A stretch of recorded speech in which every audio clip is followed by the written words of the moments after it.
인간은 혼자 살지 않습니다.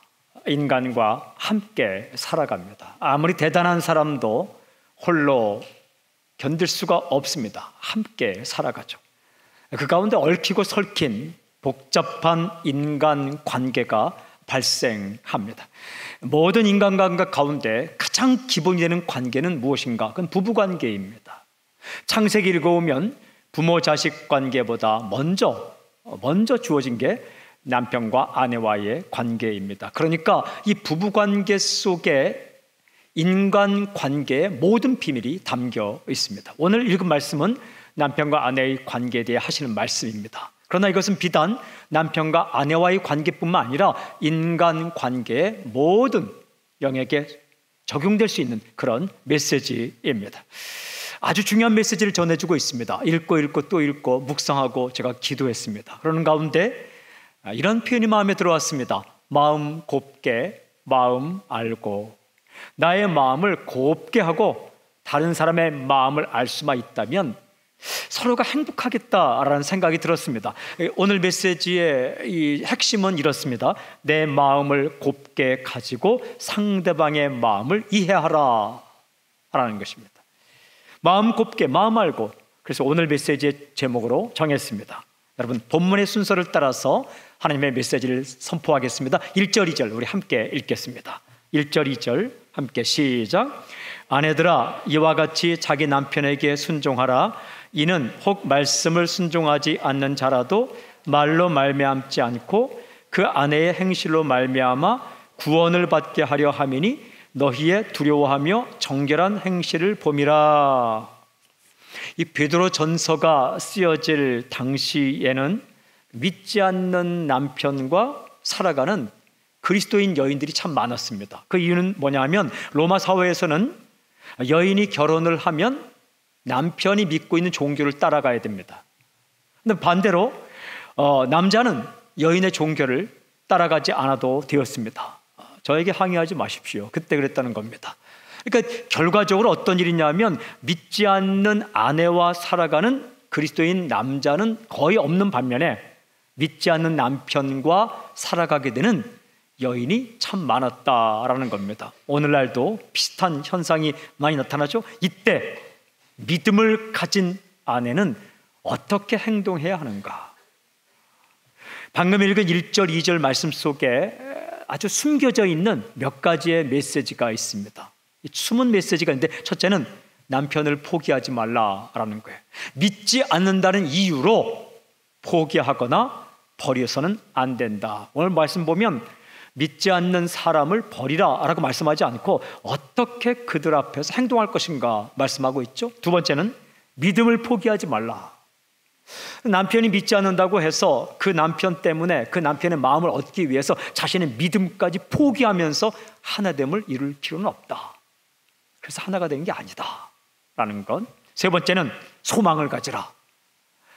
오늘 말씀 보면 그 믿지 않는 사람이 당신을 통해 그를 통해 믿게 되는 사건이 있을 것이다 라고 이렇게 말씀하고 있습니다. 그러니까 믿지 않는 남편과 함께 사는 것이 쉬운 일은 아니지만 그래도 힘들지만 믿지 않는 남편이 아내로 말미암아 구원을 얻을 수 있다는 사실을 알고 소망을 가지고 살아라 라는 말씀입니다. 남편과 아내와의 관계만 가리키는 게 아니라고 했습니다. 우리가 만나게 되는 믿지 않는 사람들, 그들과의 관계에서 그들을 믿지 않는다고 거부하지 말라. 회사에 갔더니 직장에 갔더니 사업을 하는데 믿지 않는다. 이거 함께 하면 안 되겠다. 그렇게 해서 안 된다는 거예요. 두 번째, 나 이 사람과 함께 해야 돼 하고 내 믿음을 저버리고 하나. 그게 아니라는 겁니다. 이거 평생 이렇게 간다 생각하지 말고 이 사람과 하나 될 수 있다. 소망을 가지라 라는 말씀이죠. 중요한 질문이 있습니다. 어떻게 하면 믿지 않는 그 사람이 믿음을 갖게 되고 구원을 얻을 수 있게 할 수 있는가? 이렇게 말씀하십니다. 말로 말미암지 않고 너희의 행실을 봄이라. 말 가지고 잘 안 되고 행동으로 가능하다라는 겁니다. 왜냐하면 가까운 사람은 말에 속아 넘어가지 않고 행동을 보기 때문에 그랬습니다. 일평생 한 번 만나고 그냥 헤어질 사이라면 말 한마디로 속을 수 있죠. 그러나 매번 만나는 사람은 절대 말에 속지 않고 행동을 보고 있다는 겁니다. 가까운 사람일수록 말보다 행동이 중요합니다. 여러분, 어떤 행동이 마음을 움직일 수 있을까요? 오늘 성경에 이렇게 기록되어 있습니다. 두려워하며 정결한 행실. 두려워한다는 것은 하나님과의 관계입니다. 하나님을 두려워하고 하나님 앞에 건방지게 살지 않는다라는 겁니다. 이런 사람은요, 사람 앞에서도 건방지지 않습니다.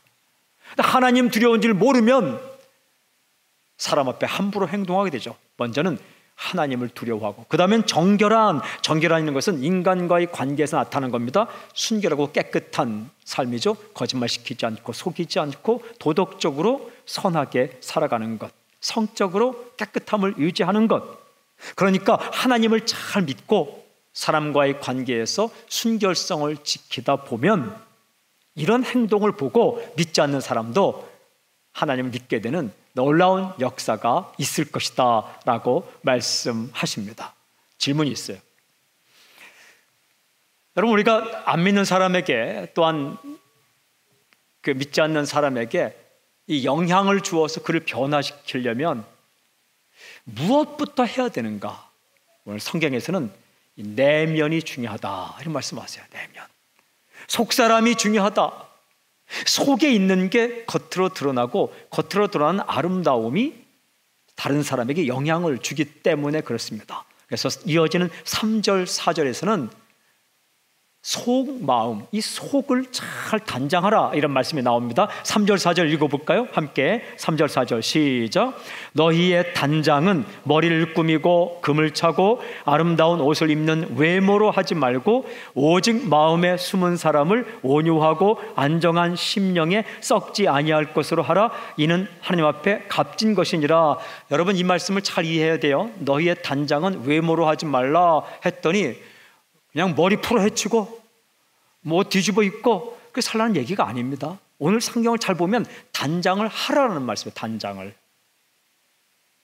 단장을 하되라는 말씀입니다. 단장이란 말은 성경에 꾸미다라고 번역되어 있죠. 치장하다, 화장하다 이런 말씀입니다. 이 말이 이제 헬라어로 코스모스라고 되어 있습니다. 코스모스는 사전 찾아보면 세상, 우주, 질서라는 뜻을 가지고 있습니다. 이 코스모스 꽃이 있지 않습니까? 그 꽃 이름이 코스모스예요. 우주, 세상, 질서 이런 뜻을 갖고 있어요. 그 코스모스를 잘 보면 아주 질서 정연하고 마치 우주가 펼쳐 있는 것 같은 모습을 하고 있습니다. 반대말은 카오스입니다. 카오스는 케이어스, 이건 혼돈, 무질서 이것입니다. 이 창조가 뭐냐 하면 땅이 혼돈하고 공허하고 이 카오스에서 이 코스모스, 질서로 바꾸는 것, 이게 창조의 과정이죠. 근데 이 오늘 너의 단장, 화장, 치장, 꾸미는 것으로 번역된 이 단장이란 말이 헬라어로 코스모스입니다. 그러니까 화장이 뭐냐? 무질서한 세계에 질서를 부여하는 것입니다. 이 얼굴에 무질서한 이 부분을, 이 조화롭지 못한 부분에 이게 그 질서를 잡아주는 것, 이게 바로 화장입니다. 대단한 작업이죠. 이게 새로운 세계를 창조하는 것입니다. 이 혼돈하고 공허한 세계를 창조해서 물과 물이 나누어지고 궁창과 궁창이 나누어지는 것 같은 이 구분을 짓고 생명력을 불어넣는 이 위대한 과정이 바로 화장입니다. 엄청난 겁니다. 그거 하지 말라는 게 아니라 하라는 거예요. 성경에서는. 크리스찬들은 멋이 있어야 돼요. 아름다운 것은 크리스찬들이 거부할 것이 아니에요. 이 비포와 애프터가 완전히 달라질 때가 있죠. 여러분, 베드로전서가 쓰여질 당시에는 로마인들은 굉장히 많이 몸에 치장했어요. 이 장식용도, 장식구도 많이 하고, 그다음 화장도 하고, 옷도 화려하게 입었죠. 나쁜 게 아닙니다. 좋은 겁니다. 오늘 말씀에서는 하지 말라는 얘기가 아니에요. 그런데 중요한 것은 무엇이냐? 무엇으로 단장할 것인가 이거예요. 무엇으로 치장할 것인가? Your beauty라고 되어 있는데 무엇으로 우리의 인생을 아름답게 만들 것인가? 이렇게 말씀하십니다. 외모로 하지 말고 마음에 숨은 사람을, 외모도 중요하지만 마음에 숨은 사람. 무슨 말씀입니까? 겉 모양이 아니라 속 사람을 아름답게 하라라는 말씀입니다. 머리 꾸미고 화려한 장식품 차고 값비싼 옷으로 자신을 메이크업하는 건 나쁜 게 아닌데 그것만 하지 말고 속 사람, 즉 내면 세계, 성품, 인격, 이걸 바꾸라는 거예요. 이 속 사람, 내면, 인품, 성품을 바꾸면 이 아름다움이, 이 미적인 아름다움이 겉으로 드러나면서 사람들에게 영향을 주고 믿지 않는 사람들의 마음까지도 변화시킬 수 있다라는 말씀입니다. 근데 어떻게 바꿔야 될까요? 이 속 사람을 어떻게 바꿔야 될까요? 목표가 무엇일까요? 오늘 성경에 보니까 중요한 두 가지 단어가 나옵니다. 온유하고 안정한 심령. 온유하고 안정하다. 이게 오늘 보니까 썩지 않고 사라지지 않는 멋이다. 썩지 않고 사라지지 않는 멋스러움은 온유와 안정이다.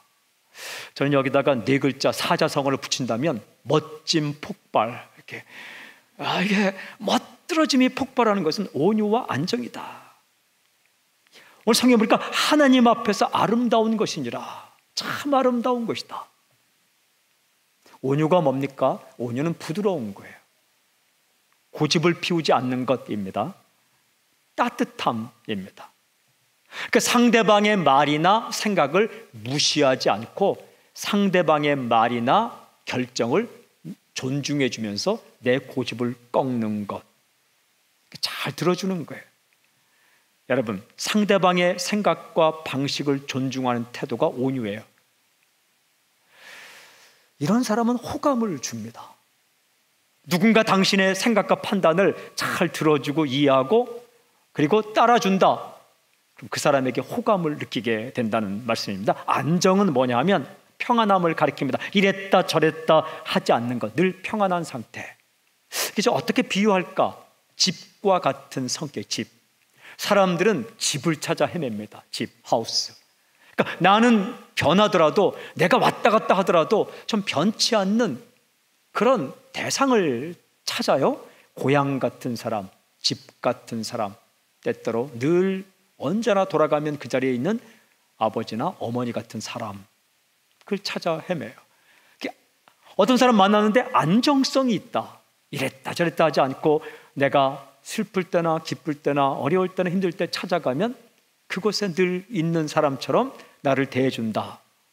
여러분, 이런 사람은 안정감을 갖게 하고 마음에 쉼을 얻게 합니다. 누군가 당신에게 쉼을 얻게 하면 그 사람과 평생 살고 싶지 않습니까? 여행지에 갔는데 힐링, 이게 아주 정말 편안함, 일주일 동안 있었는데 편안함을 주었다. 그러면 계속 거기 살고 싶잖아요. 그죠? 아주 더운 여름날 어느 나무 밑에 갔는데 시원하다. 그곳에 가고 싶잖아요. 아주 무더운 여름날 장마철에 어느 카페를 갔는데 정말 좋은 음악과 아주 좋은 프레시한 공기, 아주 맑은 공기가 있다.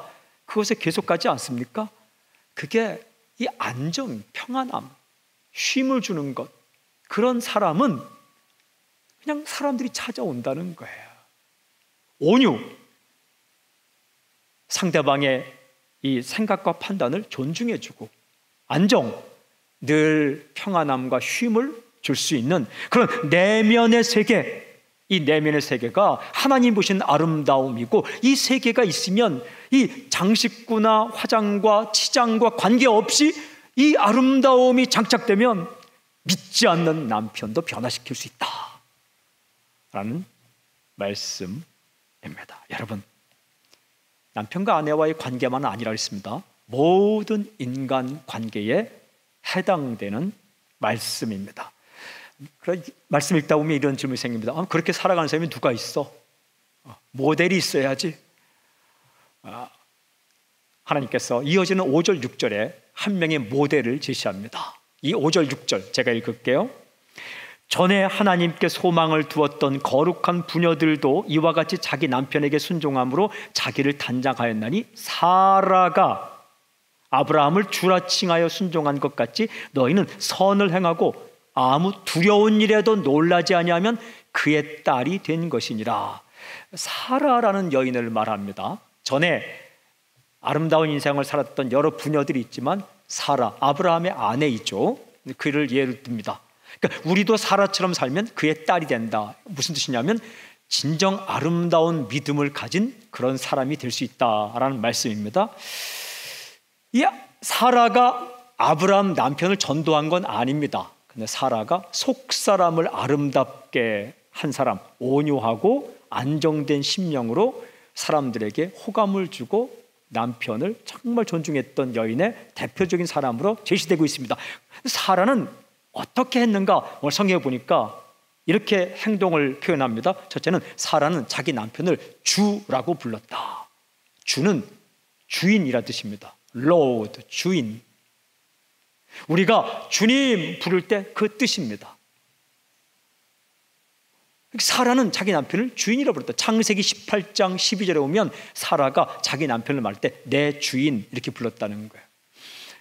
주인이라 부른다는 것은 그 사람의 판단을 따른다는 겁니다. 그 사람의 생각을 따른다는 겁니다. 여러분, 우리는 예수님을 향해 주님 부르지만 살 때는 자기 멋대로 살아요. 예수님, 당신은 나의 주님이십니다. 이런 말은 당신 뜻대로 살겠습니다. 이런 건데, 주님, 내 뜻대로 주세요. 주님, 내 마음 들어주세요. 주님, 내 결정 밀어주세요. 항상 이렇게 이게 이율배반적으로 살거든요. 근데 이 주라는 게 사람을 향해 주라고 부르면 그 사람의 판단과 결정을 따른다라는 거예요. 사라가 그렇게 살았다는 겁니다. 여러분, 어떻게 살았는가? 제가 창세기를 다시 읽어보니까 창세기 12장을 보았는데, 전에는 창세기 12장 읽을 때 1절, 2절에 항상 이 초점이 맞춰져 있어요. 너는 너의 본토 지적 아비 집을 떠나 내가 내게 지시할 땅으로 가라. 내가 내게 복을 주어 너로 큰 민족을 이루고 뭐 쭉 하는데, 하는데 이번에 읽으니까 12장 5절, 여기에 마음이 꽂혔어요. 12장 5절에 보니까 이렇게 사라와 조카 롯도 아브라함과 함께 갔다. 이렇게 됐어요. 아브라함을 따라갔다. 이때 나이가 몇 살이냐면 아브라함의 나이 75세입니다. 사라 나이 65세. 아이고, 나이 많은데 갑자기 아브라함이 하나님의 음성을 들었다 하고 나는 떠난다 그런 거예요. 근데 성경에 보면 갈 바를 알지 못하고 갔다.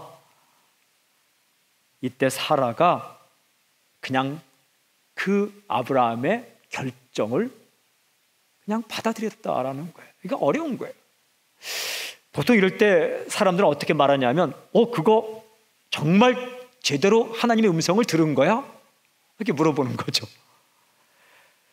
이것도 안정적인데 왜 사서 고생을 하려고 해? 라고 말할 수 있겠죠. 근데 사라가 그런 말을 하지 않아요. 그냥 함께 갈게요. 그냥 가는 거예요. 창세기도 20장을 보니까 아브라함이요, 글쎄 아비멜렉이라는 사람 앞에 갔을 때에 자기 아내 사라에게 이렇게 말합니다.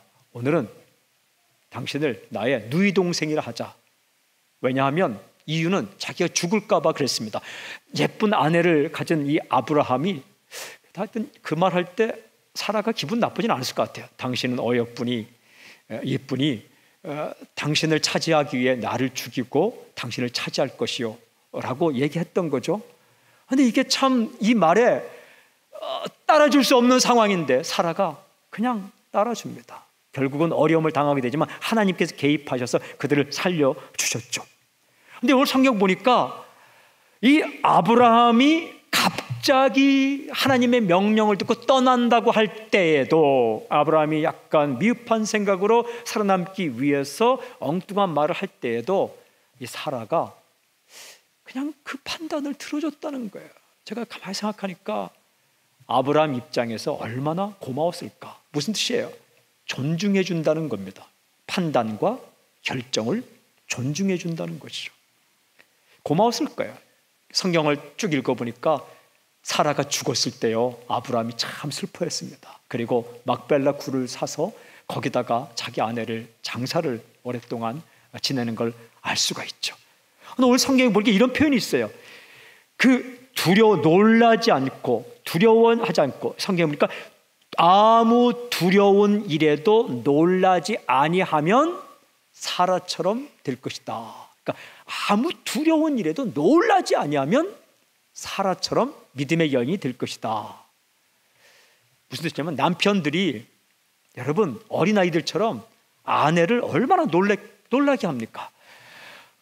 결혼 안 한 청년들은 모르겠지만 각오를 하셔야 돼요. 이렇게 결혼하면 남자들이 아내를 참 놀라게 합니다. 갑자기 비싼 낚시 장비를 산다든지, 한순간에 자전거 동호회 한다고 비싼 자전거를 사온다든지, 그리고 이렇게 옷도 한 벌 사야 되는데 마음에 든다고 20벌을 함께 산다든지, 엉뚱한 행동을 참 많이 합니다. 갑자기 비싼 차를 이렇게 계약한다든지, 보험을 든다든지, 이런 일을 많이 하죠. 가만히 읽어보니까 아브라함도 똑같은 남편이었어요. 75세나 되어서 갑자기 살던 곳을 떠나서 어디라고인가 간다고 하질 않나. 그것도 미리 정해진 곳으로 가지 않고 그냥 갈 바를 알지 못하고 정해놓고 가질 않나. 어느 날 갑자기 지금까지 아내라고 불렀는데 오늘부터는 자기 여동생이라고 소개를 하지 않나. 더 놀라운 것은요, 성경 읽으면 정말 어렵사리 얻은 아들이 있어요. 그 이삭 100세에 나왔어요. 아브라함 100세, 사레 90세에 나왔어요. 그렇게 어렵게 낳은 아들을 갑자기 하나님께서 바치라고 한다고 그 아들을 데리고 모리아산으로 가는 겁니다. 칼을 들고 죽여서 제물로 바치려고. 얼마나 놀랐겠어요. 그때 이삭의 나이 약 25살, 어린애도 아니에요. 장성한 아들을 바친다고 했을 때 얼마나 놀랐을까.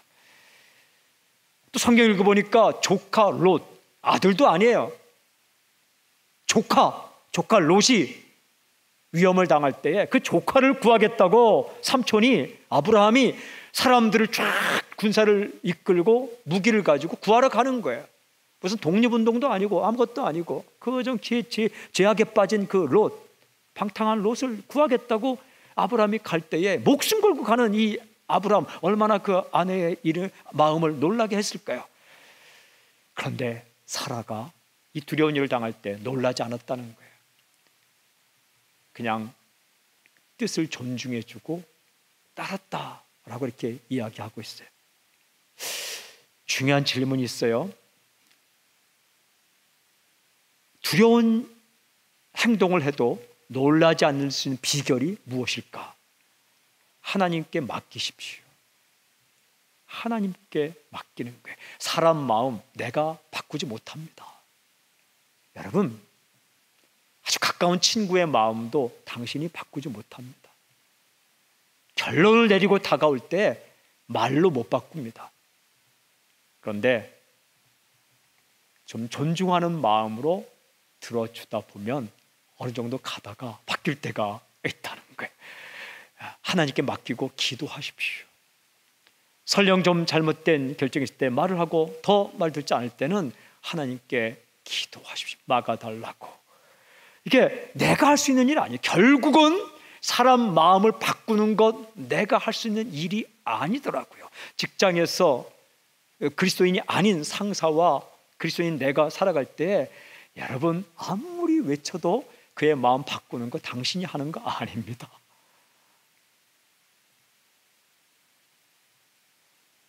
하나님께서 하시는 거예요. 그를 포기하지도 말 것이며 내 믿음을 포기하지도 말 것이고 언젠가 주의 뜻에 하나가 될 것이라는 소망을 가지고 어떤 결정을 하거나 할 때 잘 따르면 어떤 느낌을 갖냐 하면 나를 존중하는구나, 나를 존중해 주는, 내 뜻을 존중해 주는구나 라는 생각을 가지게 돼요. 처음에는 그런 행동을 볼 때 이용할 수 있겠죠. 이 사람 세상 말로 좀 호구구나, 마음대로 해도 되겠구나 해서 할 수 있겠지만 참 사람의 마음 가운데 하나님은 양심을 주셨고 그런 마음을 주셨기 때문에 어느 정도 나아가다 보면 이 사람이 진짜 나를 존중하는구나, 알고 보니까 크리스찬이네 라고 마음을 바꿀 수가 있는 거죠. 이 1차적으로 보면 참 남성들은 어떤 여성을 좋아하는가 이런 얘기를 하고 있는 거예요. 이 베드로가 정말 남성의 심리와 여성의 심리를 잘 알고 있는데 베드로가 아는 게 아니라 남자와 여자를 만드신 창조하신 하나님께 잘 알고 있는 거죠. 남자는 누구를 정말 좋아하는가? 자기의 이 결정과 이것을 잘 존중해주고 존경하고 또 존중해주는 그런 여인의 말을 듣게 돼 있다는 거예요. 그렇지 않은 사람도 있겠지만 어쨌든 대부분은 그렇다는 거예요. 그러니까 하나님의 창조의 어떤 섭리를 따라 그런 이 비밀을 알려주시는 거죠. 이 대목 정도 되면은 사람들이 이렇게 질문합니다. 존중할 만해야 존중하지. 딱 이 질문이 나옵니다. 맞는 말입니다. 항상 그렇게 그렇죠. 존경할 만해야 존중해야지. 맨날 이상한 결정만 하는데 그거 어떻게 존경합니까? 맞는 말입니다. 그런데 여러분, 존경할 만한 사람은 존경하는 게 뭐 이렇게 위대한 일이겠습니까? 나와 뜻이 다를 때에 따라주는 것, 그때 감동이 있는 거지. 뭐 다 완벽한 결정할 때 따른다는 것은 그거는 뭐 누구는 못 하겠습니까? 가까이 있는 사람, 내 친구, 내 가족, 나의 리더, 내 남편, 내 아내, 그들이 어떤 사소한 결정이라도 할 때 그걸 이렇게 들어주면 호감이 생기고 그의 말을 또 듣게 돼 있는 겁니다. 참 신기한 것은 이 베드로 전서가요, 이게 아주 평온할 때 쓴 편지가 아닙니다. 오늘날처럼 오늘도 어려움이 있지만 이 그 평범할 때 쓴 게 아니고 핍박이 있을 때 쓴 편지가 베드로 전서입니다. 그 당시에 로마의 박해에서 내 남편이 칼에 찔려 죽어가기도 하고 믿는다는 것 때문에 내 자녀가 사자에게 잡혀 먹기도 하고 우리 가족이 창에 찔려 죽어가도 하는 아주 긴박한 박해 상황에 쓴 편지가 베드로 전서입니다. 참 놀라워요. 이 상황이 긴박하면 이 문체가 아주 강해야 마땅해요. 그리고 이 글 내용이 굉장히 혁명적이야 마땅한 겁니다. 그런데 신기하게 베드로 전서는 글 문체가 혁명적이지도 않고 내용이 막 세상을 뒤엎는 내용도 아니에요. 그저 말씀 사모하라, 남편과 아내 잘 지내라, 어른 나이 많은 사람과 젊은이들 서로 잘하라, 기도하라, 아주 일상적인 이야기를 한단 말이에요. 아주 평범한 관계, 평범한 일에 대해서 말씀한다는 겁니다. 직장 생활에 대해서 이야기한다는 겁니다. 이게 무슨 뜻이냐? 엄청난 박해와 엄청난 소용돌이와 전쟁 이런 일이 있더라도 기본이 중요하다는 겁니다. 기본. 일하고 가족끼리 지내고 사람 만나고 이게 흔들리면 완전히 흔들리지만 이게 흔들리지 않으면 엄청난 박해와 전쟁 상황도 이겨낼 수 있다라는 말씀이에요. 그때 중요한 게 인간관계입니다. 여기까지만 하면 우리 여성들의 마음이 불편할 수 있습니다. 하나님은 공평하십니다. 7절이 있습니다. 남편들이요, 잘 들으십시오. 7절 함께 읽겠습니다. 7절 시작. 남편들아, 이와 같이 지식을 따라 너희 아내와 동거하고 그를 더 연약한 그릇이요 또 생명의 은혜를 함께 이어받을 자로 알아 귀히 여기라. 이는 너희 기도가 막히지 아니하게 하려 함이라. 앞에서 말씀드린 것처럼 이건 남편들에게만 준 얘기가 아니라 모든 인간에게 주신 말씀이라고 드렸습니다. 이 모든 인간관계에 적용될 수 있는 그리스도의 태도 가운데 특별히 그냥 1차적으로 남편이 어떻게 아내를 대할 것인가 중요한 두 가지 태도를 말씀하십니다. 첫째는 아내를 잘 이해하라. 잘 이해하라고 말씀하십니다. 이렇게 말씀하세요. 지식을 따라 너희 아내와 동거하고 지식을 따라 아내와 함께 살아라. 카타그노신, 이 말은 지식을 가지고 좀 무식하지 말고 지식을 가지고 정확히 번역하면 이해하고 아내를 잘 이해하고 함께 살아가라. 공동 번역은 이렇게 번역합니다. 아내를 잘 이해하고 살아가라. 이게 무슨 말이냐면 이 지식이라는 상대방의 마음을 아는 것입니다. 상대방의 마음을 아는 것. 여러분, 상대방을 이해한다는 것은 사랑의 중요한 측면입니다. 내가 열심히 뭘 하는 것도 중요하지만 상대방을 아는 게 훨씬 더 중요합니다. 선물을 하더라도 상대방이 좋아하는 걸 알고 하는 것이고, 밥을 사더라도 어떤 음식을 좋아하는지 알고 하는 거고, 여러분, 치킨 한 마리를 시켜놔도 날개를 좋아하는지 퍽퍽한 살을 좋아하는지 다리를 좋아하는지 아는 게 중요하다는 거예요. 상대방이 정말 날개를 좋아하는데 난 날개를 좋아해 하고서 번뜩 먹으면 이거 큰일 납니다. 회사에서 그렇게 하면 잘려버립니다. 죄송합니다. 어쨌든 안 잘립니다. 그냥 이렇게. 어쨌든 남편 입장에서 아내를 대할 때 울고 있는지, 마음이 외롭지는 않은지, 무엇을 좋아하는지, 무엇을 싫어하는지, 처갓집에 어떤 일은 있는지, 그런 것들을 좀 알고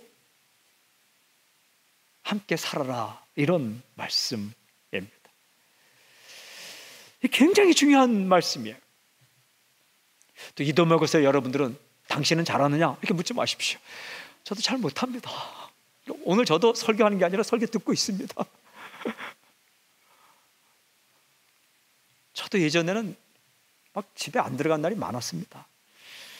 전도한다고 막 그냥 전도하러 다닌다고, 집회하러 다닌다고 그냥 돌아다니고 새벽같이.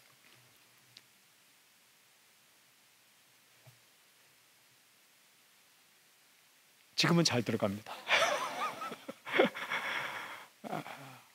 여러분, 둘째는 뭐냐면 아내를 귀하게 여기라. 이게 더 중요합니다. 귀하게 여기라. 이렇게 말씀하십니다. 그를 더 연약한 그릇이요 또 생명의 은혜를 함께 이어받을 자로 알아 귀히 여기라. 귀하게 여긴다는 건 뭐예요? 보석처럼 여기라. 존중하라. 이게 비단 아내를 향한 남편의 마음만은 아니고 가까이 있는 친구, 동역자, 가까이 있는 사람들을 대할 때 마음입니다. 보석처럼 여기라. 그런데 사람이요, 자기 가까이 있는 사람을 귀하게 여길 때 방해되는 게 있어요. 그게 뭐냐면 단점입니다. 단점. 오늘 성경 보니까 연약한, 이래야 돼요. 더 연약한. 연약한 부분, 위크 포인트, 단점, 약점. 이게 보이기 시작하면 보석으로 안 보이는 거예요. 귀하게 안 보입니다. 그런데 이 연약한 부분이 있을지라도 귀하게 여기라라고 말씀하십니다. 여러분, 누가 나를 내 단점과 약점과 부족한 점이 참 많음에도 불구하고 나를 그냥 보석처럼 여겨주고 귀하게 여겨주면 마음이 어떻습니까? 그 사람 배반할 수 없습니다. 고마운 거예요. 잊을 수 없는 겁니다. 오늘 보면 연약한 부분이 있더라도 아주 귀하게 여기라. 사랑이란 비교하지 않는 겁니다. 사랑이란 지적하지 않는 겁니다. 사랑이란 비판하지 않는 겁니다. 사랑이란 그냥 품어주는 겁니다. 사랑이란 그냥 이해하고 품어주는 겁니다. 우리 우연히 만난 거 아닙니다. 하나님이 만나게 해주신 것입니다. 더군다나 가족은 우연히 만나지 않습니다. 하나님이 보내주신 겁니다. 더군다나 부부는 그냥 만나지 않습니다. 하나님 만나게 해주신 것입니다. 그러니까 연약한 부분이 있더라도 잘 품어주고 살아라 라고 합니다. 연약한 부분은 사람마다 달라요. 그걸 잘 알아야 돼요. 연약한 부분, 신체적인 연약함, 정신적인 연약함, 관계적인 연약함을 품어주라는 거예요. 어떤 사람은 몸이 약한 사람이 있어요. 근데 몸은 안 약한데 기억력이 약한 사람이 있어요. 휴대폰을 어디에 뒀는지 그냥 늘 가면은 중요한 걸 빼먹고 오는 사람들이 있어요. 이렇게. 또 어떤 사람은 관계적으로 연약할 수가 있어요. 그러니까 어디 가서 이 낯을 많이 가려서 사람이 많을 때 잘 드러나지 못한다든지, 그걸 뭐라 그러면 안 된다는 거예요. 왜 그렇게 그 사람 앞에 나타나지도 못하고 말도 못하냐고. 그건 태어나면서 가진 약점일 수 있는데 그거를 그러면 본인이 잘 이렇게 이해해주고 커버해주고 그래야 되는데 그걸 지적하면 안 된다는 겁니다. 어떤 사람은요, 몸은 건강한데 요리를 잘 못해요. 사람이 요리는 잘하는데 너무 재료를 많이 사요. 요리를 잘하기 때문에 시범적인 요리하니까 먹을 게 없는 거예요. 늘 생소한 요리만 먹게 되는 거죠. 어떤 사람은 또 늘 하던 요리만 해요. 이게 다 강점이면서 약점일 수 있겠죠. 제가 아주 그냥 비근한 예를 들었지만 사람과 사람이 가까이 있다 보면 약점이 보이게 돼요. 처음엔 안 보여요. 보이게 됩니다. 그런데 그것도 품어주는 게 진정한 사랑이다. 왜 그런가? 성경에 보니까 이렇게 말씀합니다. 생명의 은혜를 함께 이어받을 자로 알아라. 이 뜻이 무슨냐면 그냥 남편이 잘하면 아내는 덩달아 구원받는다 이런 말씀이 아니고 하나님의 은혜를 함께 받는 은혜 공동체다라는 거예요. 내가 잘 되면 그도 잘 되고 그가 잘 되면 내가 잘 된다. 이게 참 직장 동료도 그렇고 가족도 그렇고 부부도 그렇고 성도도 마찬가지예요. 한 사람이 잘 되면 다른 사람이 덩달아 잘 되는 거예요.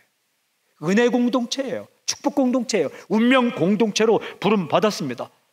함께 서야만 함께 행복할 수 있습니다. 이가 있는데 이가요 하나가 이렇게 무너지면 이가 하나가 무너지면 그 옆에 있는 이들이 차례로 무너집니다. 잇몸이 무너지면 이도 그냥 뽑히게 돼 있습니다. 잇몸이 무너졌는데 나 이는 괜찮아. 절대 그렇게 못합니다. 눈이 아프면 몸이 고생하게 돼 있습니다. 아무나 부딪히는 거죠. 운명 공동체라는 거예요. 부부가 그렇습니다. 교회가 그렇습니다. 회사가 그런 겁니다. 친구가 그런 겁니다. 동역자가 그런 겁니다. 그러니까 내 곁에 있는 사람을 하나님이 보내주신 걸로 알고 아주 작은 지체라도 소중하게 귀하게 여기라는 겁니다. 귀하게. 눈을 없인 여기면 손도 망가지는 겁니다. 귀를 없인 여기면 발도 망가지는 겁니다. 더군다나 가장 가까운 관계인 부부지간 연약한 부분이 있을지라도 그것을 받아주며 품어줄 때에 함께 하나님의 은혜, 선물, 복을 받을 수 있다는 거예요. 그리고 이렇게 말씀하시죠. 중요한 질문, 중요한 말씀. 이는 너희 기도가 막히지 아니하게 하려 함이라. 무슨 뜻입니까? 아내에게 막하면 남편의 기도가 막힌다는 거예요. 이건 정말 그래요.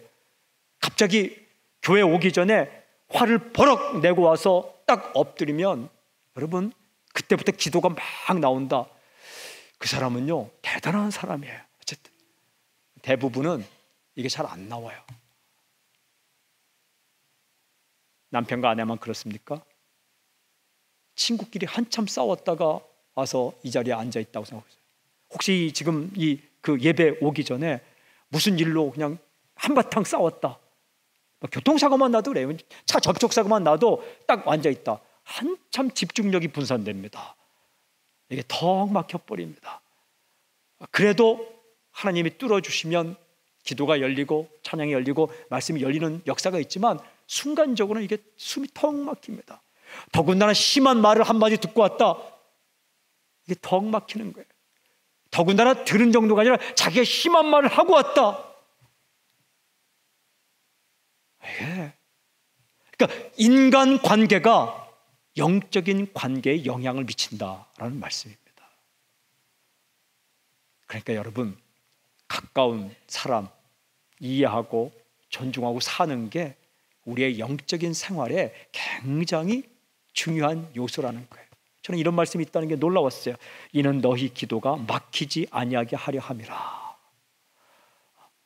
사랑하는 여러분, 가까이 있는 사람들은, 함께 있는 사람들은 하나님이 보내주신 사람들입니다. 있을 때 잘하십시오. 가장 기본적인 게 부부관계, 그 다음이 가족관계, 그 다음이 함께 일하는 동역자의 관계. 저는 오늘 이렇게 말씀을 묵상하고 메시지 전하면서 학교 캠퍼스를 위해 기도했다라는 생각이 오늘 11시 예배 때 들었습니다. 이 유치원으로부터 아니면 아주 어린이집으로부터 대학교에 이르기까지 이 학교 캠퍼스 가운데 이해하고 존중하고 약점을 품어주는 그런 대우를 받으면서 우리의 자녀들이 자랐으면 좋겠다. 그가 또 장성해서 또 상대방을 이해하고 상대방을 존중하고 상대방의 마음을 알고 그리고 내 마음을 곱게 하고, 그리고 상대방의 약점까지 품어주는, 그 초등학교 같은, 중학교 같은 데서 한 명이 좀 약점이 있다고 그걸 집단 따돌림 한다든지, 이런 게 참 정말 악한 문화인데, 그렇게 하지 않고 몸이 약한 친구라든지, 정신적으로 약한 친구라든지, 혹은 약점을 가진 친구가 있다면 함께 보듬어주고 이해하는 그런 문화가 형성되면, 그들이 장성했을 때 그들이 펼치는 경제와 그들이 펼치는 문화와 그들이 펼치는 정치와 그들이 펼치는 행정은 참 따뜻하겠다. 그 따뜻함이 온유요, 그 따뜻함이 안정이겠다. 그리고 군부대를 위해 기도해야 되겠다. 그리고 우리의 직장을 위해 기도해야 되겠다. 여러분, 직장에서 믿지 않는 사람을 만났을지라도 오늘 성경이 말합니다. 그를 버리지 말라. 나는 믿지 않는 사람과 같이 일할 수 없어. 여러분, 그럼 지구를 떠나야 됩니다. 그러나 또 나는 믿지 않는 사람과 하나 되기 위해서 잠깐 동안 신앙을 포기할 거야. 그럼 여러분, 아무것도 아닙니다. 나 평생 이렇게 살 건데 참 힘들다. 그게 아닙니다. 소망을 가지는 거죠. 근데 어떻게 바꿀 수 있는가? 말이 중요하지만 말만 갖고 안 된다는 거예요. 행실 어떻게 이해해주고 존중하고 품어주고 그리고 기다려주고, 그렇게 할 때 우리의 행실이 그들을 변화시킬 수 있다. 저는 당신의 인생에 호감을 느끼게 하는 능력을 좀 선포합니다. 함께 하고 싶고 기대고 싶고 같이 밥 먹고 싶고 커피 마시고 싶고 같이 일하고 싶은, 그리고 당신이 어떤 사람이 힘들고 어려울 때 당신께 오면, 당신 앞에 오면 좀 쉼을 얻길 바랍니다. 당신 앞에 오면 지적받을 거 아니야? 긴장하지 않길 바랍니다. 편안한 쉼을, 안정, 집과 같은 존재, 고향과 같은 존재, 늘 언제나 돌아가면 그 자리에 있는 어머니나 아버지 같은 존재, 그런 존재가 크리스천이 된다면, 여러분, 믿지 않는 이는 크리스천들이, 비그리스도인들이 우리의 행실을 보고 믿을 수 있다는 게 성경의 증언입니다. 그런 놀라운 역사가 당신의 가정 가운데 일어날지어다. 그런 놀라운 역사가 이 민족 가운데 일어날지어다. 그걸 위해 오늘 기도하기를 원합니다. 여러분, 은혜가 필요합니다. 우리에게 은혜가 필요한 거예요. 은혜가 시작됐어요. 우리가 예수 믿으면서 우리에게 은혜가 시작되었어요. 그러나 계속해서 하나님의 은혜가 우리 가운데 임해서 속사람이 변해야 합니다. 내면 세계가, 이 성품의 세계가 어떻게? 온유하고 따뜻하기도 하고 부드럽기도 하고, 그저 내 고집만 피우는 것이 아니라 상대방을 이해하고 들어줄 줄 아는 사람으로, 그 다음에 또 한 가지는 안정된 마음으로, 호들갑을 떨고 큰 소리 쳤다가 푹 풀 죽고 있는 게 아니라 평정심을 유지하고 늘 평안해서 남들을 놀라키지 않는 것. 그리고 또 한 가지는 정말 우리 가운데 영적인 영향력이 있어서, 영적인 이 파워가 있어서, 참 아름답다. 그리스도의 삶이 저렇게 아름다울 수 있구나. 나를 이해해 주네, 나를 존중해 주네, 나를 정말 존경해 주네. 이런 그런 마음을 느낄 수 있는 인품, 인격, 성품, 하나님의 은혜로 가능합니다. 저는 오늘 이 시간 우리가 찬양하고 기도할 때 당신의 영혼 가운데, 내면 가운데 하나님의 은혜가 폭포수처럼 임하는 역사가 있기를 바랍니다. 그리고 기도하며 나가기를 바랍니다. 이 시간 찬양할 때 시작됐네, 우리 주의 은혜가 찬양하며 나가길, 다 함께 일어나 찬양합시다.